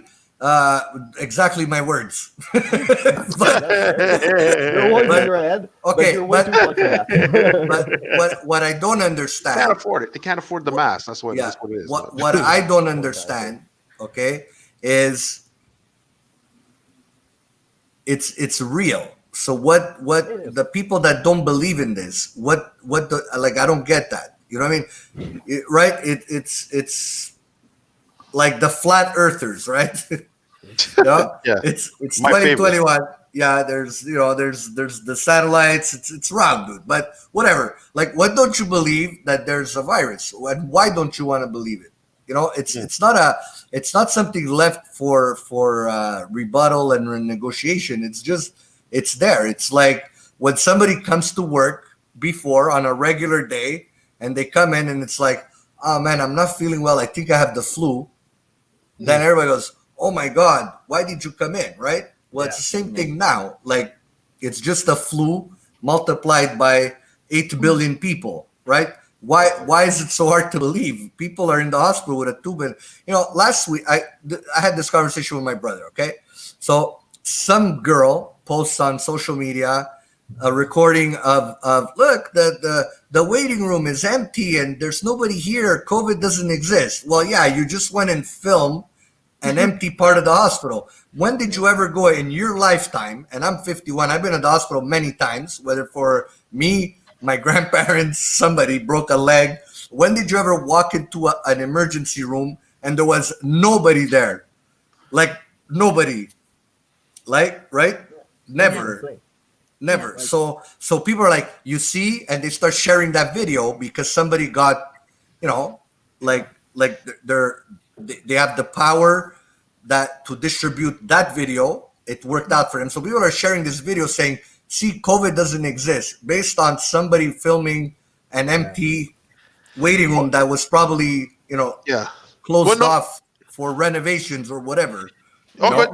but I can see like the conspiracy side where it's like, okay, they see an empty room and they're like, okay, they're hearing the numbers, so the numbers are supposed to be like jacked up, and then they go into hospitals, there's nobody there, but it's like, okay, what? But then I started realizing, okay, they use only like certain hospitals treat their That's right. COVID patients, and then the rest of them like treat like the non-COVID whatever. And they have to So- divert all the doctors and nurses to those COVID places. So Yeah. there's less in the Yeah. regular hospital Correct. you would go to. So, of But- course, it's emptier. Okay, the conspiracy for me is it a real virus or was it sprayed or was it, that's the conspiracy, right?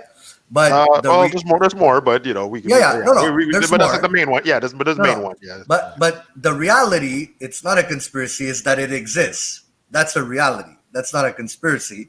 No, I think Right? it exists. Yeah, I think it exists. Yeah. Yeah, Yeah, right? But no government is going to close this fucking economy just for fun. yeah. That's Now the not- other thing is No. whether the COVID patients are at X hospital or Y hospital, that I'm talking about that video. When's the last time you went to an emergency room that it was completely like ghost town empty? And people are like, oh my God, it's a conspiracy. And so the bottom line for me is what I said before. You got to use personal judgment for yourself. And you can't be preaching to everybody. And like what I told my family, like whatever Legault says, it's just a guide for us to behave and be a little more responsible. I don't think his plan was to deal with this, or any politician, anybody in power didn't expect COVID to come into their time in office. And they have to just, try to keep everybody calm and just like when the Serb came out, a lot of people were like, wow, this guy's giving away so much money. He's crazy. Yeah, what are you complaining about? Right? Yeah. Like, when's the last time the government gave you money to stay home? And the reason they did that, I think, is so we don't, they're going to try to get the thing under control. You're staying home, you're getting paid. And if you didn't get enough money, then you would have started looting and stealing your neighbor's tomatoes and whatever, Yeah. You know what I mean? So there's two sides to how to look at things. You could always be aggressive because you don't like that certain politician. Or I was like, hey, I'm getting $2,000 a month to stay home. Thank you. Right? Yeah. Yeah, but we still got to pay it back. So But regardless, God, for that period of time, I was able to sustain my livelihood, and That's so were true. you. Whereas if you were in the States and they gave you $800 a month, maybe you would have struggled a little harder. You know what I mean? Yeah. It's okay. You just put the ski mask on. It's okay. Yeah. But that's what I'm saying. You're damned if you do, damned if you don't, right? Yeah, So, pretty much. at $800, now you got people breaking into your house and home invasion, and at 2,000, you're like, okay, I gotta give it back, but at least for now, I'm good. I'm still shopping at Costco with the mask. Exactly. In the beginning, I remember there was like it was weird because when they didn't know what to do with the mask or the gloves, so you saw like half people wearing masks, half of them wearing gloves. I remember one lady had like a gas mask. Yeah. Freaking and then like the guy next to him was just like, yeah, hi, how you doing? Like no mask, nothing. It was just crazy. It was fun in the beginning, but Oh yeah, no, it was intense. yeah, it was funny. It was all right. So, Charles, I want to ask you another question. So, where do you see yourself? Where do you see yourself in, with the music industry, like in 5 years from now? Do you think, you'll be able to perform in front of a live audience? Do you think we lost Joey? Yeah, no, Joey's fixing. He'll come back. Yeah, His mic, his mic's kind of his mic's messed up. Yeah. His mic's got COVID. He's got IBS. Go ahead, Claudio. I'm so sorry. Oh, no Go ahead. problem. I was asking you. So where do you see yourself within like next year? Do you think the entertainment industry is going to come back to what it once was, like in music, comedy, everything's is going to go back to being live, or you still think this virtual stuff is going to be the way of the future? Well, the virtual stuff is definitely going to be the way of the future. It was happening anyways. I think now it just got accelerated. Mm-hmm. The live is definitely going to come back. I don't know to what level, what restrictions. I mean, we're human, right? Woodstock. We want to jump all over each other, half naked with beer flying, and go to Oshiaga and have a blast, and smell the residue of pot in the air. I mean, it's entertainment, right? It's you want to go see Iron Maiden, you want to go see The Damn Truth, you want to go anybody, right? Yeah. The live's gonna come back. I mean, nice. I'm not a psychic. I don't know what the restrictions are gonna be. Where I see myself in 5 years, I never lived like that, so I don't know. I want to be alive for sure, and I'm always gonna do music. I've never been a player in the big leagues. I'd like to be that. I hope soon. Yeah. I've been soliciting people. I've been working with a team of people again. Is it gonna happen? I don't know. It's hard to say. Where you're gonna be in 5 years. If we go back, we were 4 guys from St. Leonard who started a rock band who ended up in the States. Just things happen by themselves, and then here I am back. Shit. I do music for fun. I release a song and people are loving it, and that's great too. And the thing is to do what you love and be happy, because the rest you can't really plan it, right? Exactly. I never wanted to get married. I got married. Who wants that? What guy wants that? Yeah. No, but you know what I mean? Like, I never had plans. Like, there was never like by 22 I gotta get married, and by 25 I gotta have a house, and by 28 I gotta have a kid.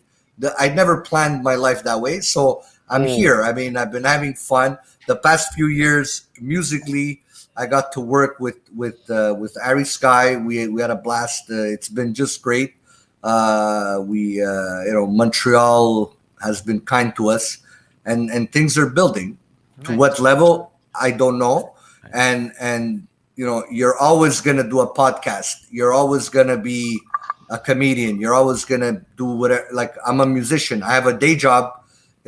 Is your podcast gonna get picked up by Spotify in a year from now or 2 years from now? Who knows? You know what I mean? Yeah. So am I gonna have a hit song? Am I gonna not have a hit song? Am I gonna still play guitar? For sure. That I know for sure.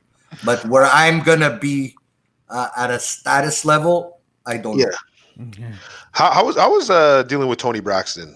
How was Whitney she? Houston. Was Whitney Houston? Oh, sorry. Yeah. Yeah. My bad. No, it's I was okay. confused too. I was confused too. God damn. God damn Yeah. it, Peter. Pay attention. Well, I'm paying attention.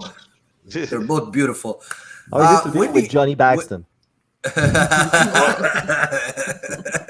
And How Tony was it Cash. with- Tony Cash. Tony Cash. And Whitney is the first time we met her, of course, I mean, we were like 20. It was, we were nervous, and she was it, right? It was 1990, and there was no Bobby Brown in the picture. She was the it thing. Mariah Carey just came out. Celine was lingering, still in Quebec. There was no girl movement yet. No, Britney Spears and Christina Aguilera. They weren't in the scene yet. So it was really Whitney Houston was the diva, right? And she was just so nice. She was quiet. She was humble. I mean, we did most of the business with her dad and the team that took care of us. But I did meet her 3-4 times. The conversation was very minimal. And I wish it would have lasted longer, and the reoccurring scenario, a lot of people are like, how come you never took a picture? Well, because back then, we had the camera with the little flash. luggage, The flash, and it was awkward. It wasn't a cultural thing to say, hey, let's take a selfie,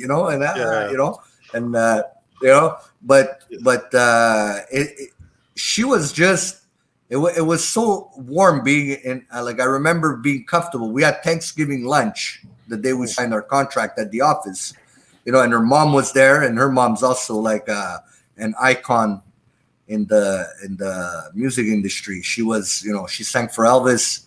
She was one of the 3 doo-wop girls that did all the recordings for the R&B and blues stuff back in the day. So, and her dad was a stern businessman.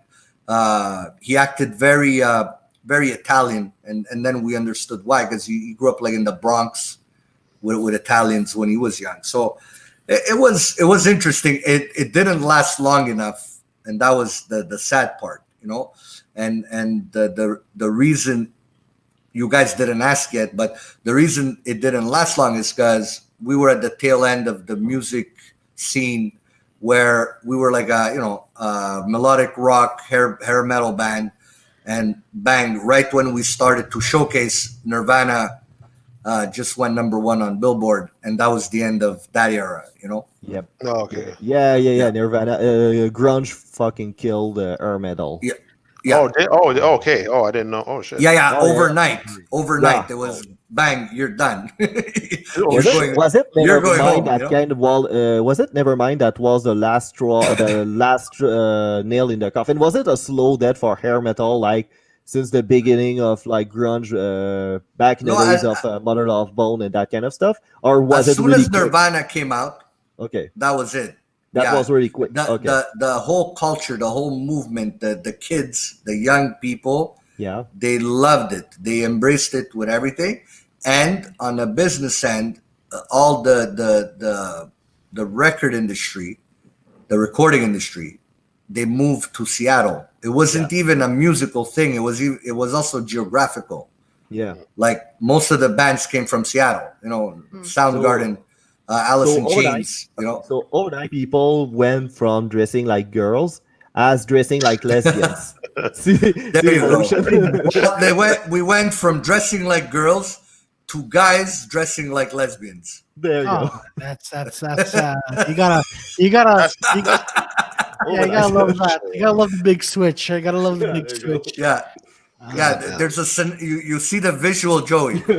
Yeah, I see It's exactly not that. lesbians. It's not girls dressing like lesbians. No, It it's was guys guys dressing like lesbians. Yeah. That's what I was Yeah. saying. But Oh man.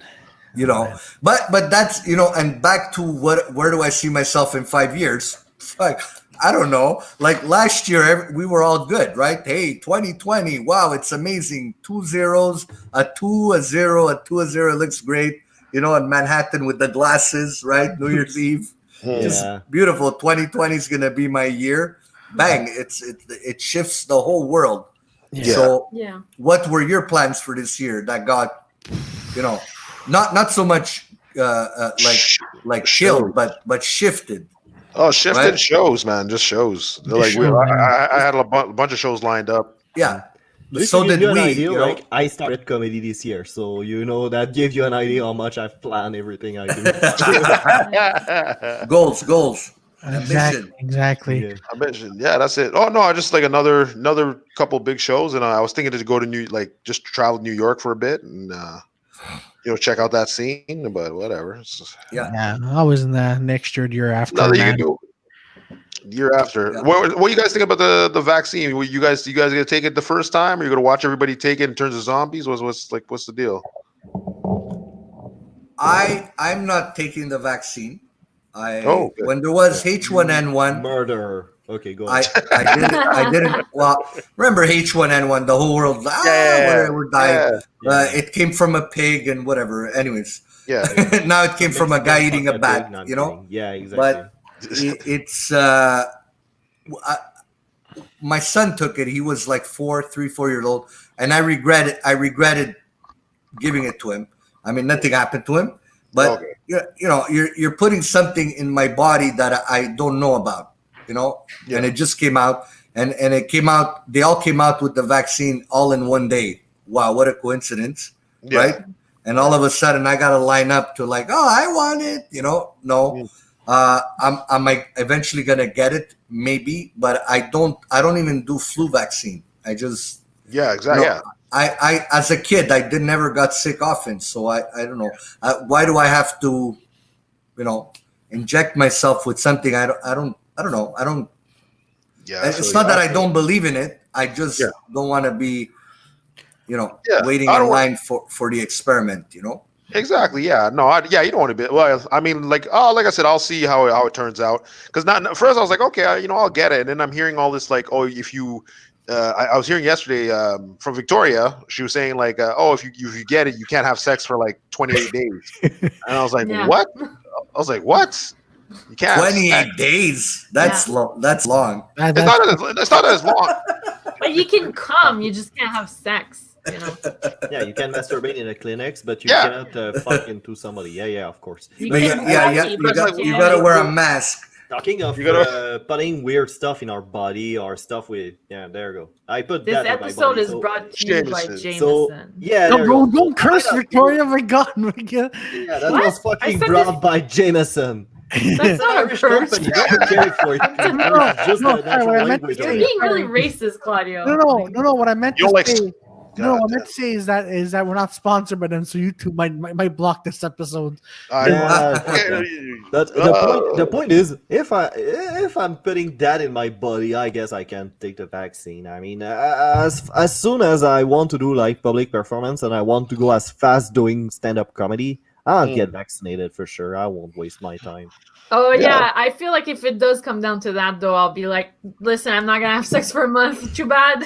I want Yeah, to go on no, stage. No, it's not the fact of the not having sex part. It's the part is like, they're telling you don't do it, and it's like, well, what's in it that I can't do Yeah. it? That's like, okay, you're changing my DNA. Like, what is this, man? Listen, guys, this is the part where you have to find Caesar the ape.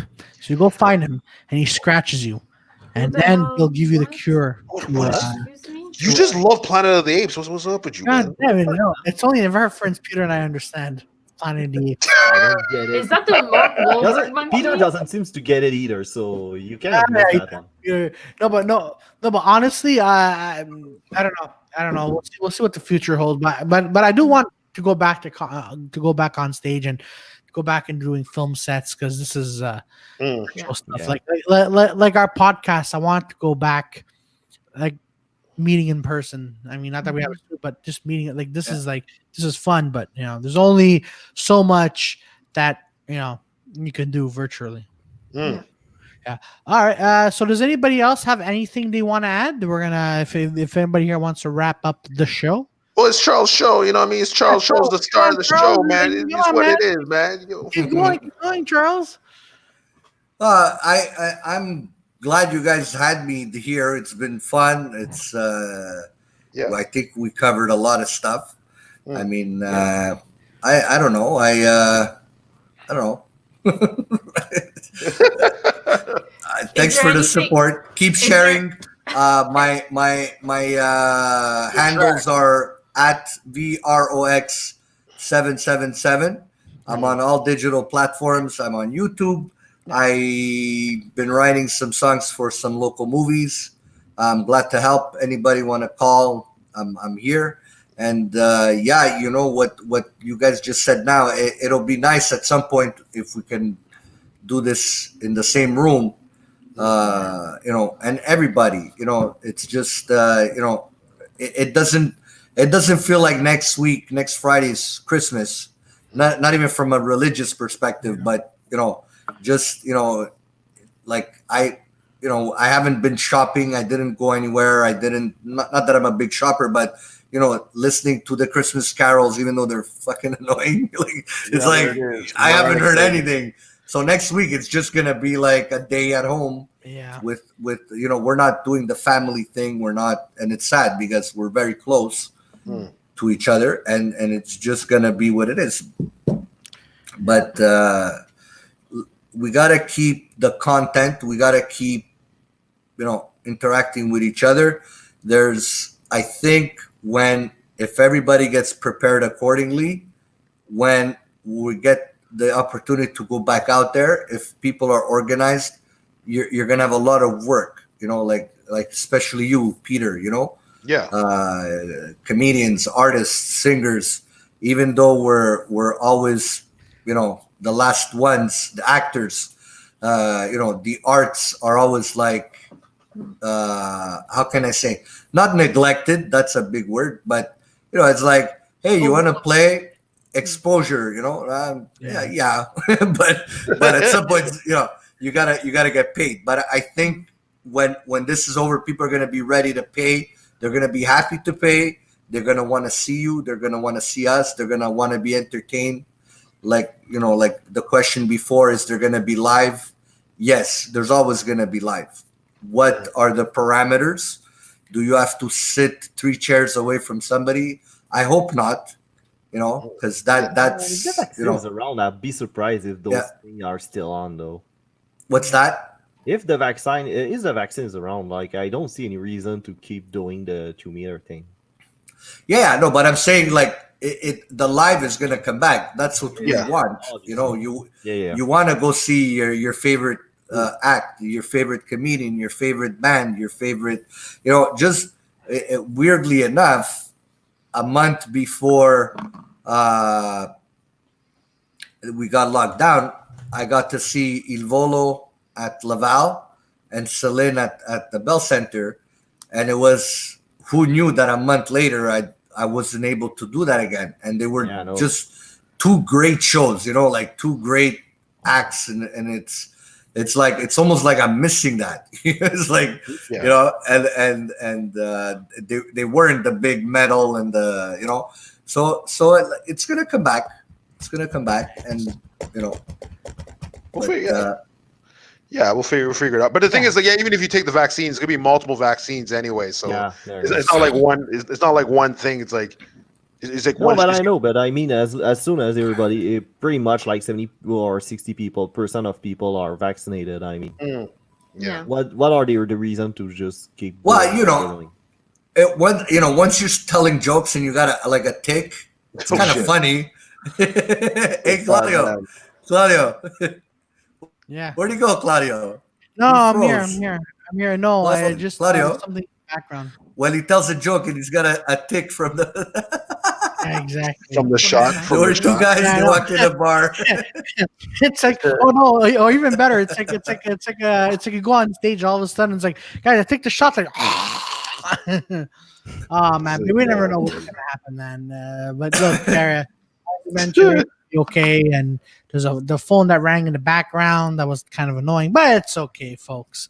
We're gonna be as soon as we take this, everything comes back. Mm-hmm. We're gonna be okay, Better. Yeah. better. It's gonna be awesome. Yeah, it is. Yeah. So Charles, so we put everything. So folks who are watching, thank you very The much. link tree. Pretty much link tree. His link tree should be there. Yeah. I also put the link to his Facebook and your YouTube, Charles, and also your Instagram. So folks, check him out there. And folks, we're doing this tomorrow night and every Sunday night, and on Tuesdays, Joy and I go live en français. And En now, français? Joy has his own. Oh, Sacla man. Joy has Nice. his own thing. His one mad podcast is going to try starting it on Saturday afternoons, right? Yeah, Oh, Saturday afternoon podcast. I started today. It's online right now. No, Oh, go so fuck smart. yourself. You gave up on me, you bastard. No, I'm kidding. No, it's still online. So if you want to catch it up, it's on the 34 channel because it's not supposed to be monetized. So I don't care where it goes, and it gives like more activities on our channel. So it's good, and it helps me to practice my English and shooting the shit on top of my head. You problem. did pretty good, Joey. Oh. Your English is pretty good. Awesome, sir. One thing on a serious note, thank you for having me. Yeah. Whoever's listening, let's support each other, support local talent, support any talent. We've been locked up in our homes. We're artists. We create. We like to be heard, and just click like, subscribe, do whatever, and don't do it by force. But the support's been great. And Thank you, Marlena. I'm happy. Yeah. Sorry, I interrupt you. Yeah. Hey, Marlena. Oh man, honestly, people who are listening tonight on Facebook, YouTube, and Twitch, you've all been amazing. Thank you for supporting, and also for Charles. Keep supporting Charles. This guy's a great guy, man. Honestly, Charles. Don't let him rot in a one and off. Like, keep supporting his stuff. Buy his stuff. Don't be cheap bastard and stealing his music. That'd be kind of a dick move. Look at him, that poor guy. Like, look at him. Yeah. Oh, sure, Mel with the shameless plugs. Yeah, Don't worry, Mel. You can plug tomorrow. You can plug tomorrow. Don't worry, man. Yeah, I'm gonna be the one on Monday doing the dine-in Actually, with nice. Melanie. The tip jar is in the bottom right. God, no. Either that or he does male prostitution. All right. Oh shit. Yeah. That went dark. Why? Sorry for that. Or dress up like a male lesbian. There you go. Charles Vaccaro do grunge. Hey, Oh son of a god, bitch, that's dark. All right, so folks, we're going to be back here, episode 30 tomorrow night, and tonight it was Charles Vaccaro. Go check him out on all social medias, folks, and support local. So, have a good night, everybody. And, Tomorrow, episode 30. Let's do it. Yeah, and thank you, guys. everyone who's Thank been you. watching tonight. Bye, everyone. And by the way, the links are at the bottom. Jofo In The Ring, Fatal Switch, and Charles Vaccaro. They're all there. Go check them out. And stay safe. Obrigado. Stay safe. Bye-bye. Thank you. Goodbye.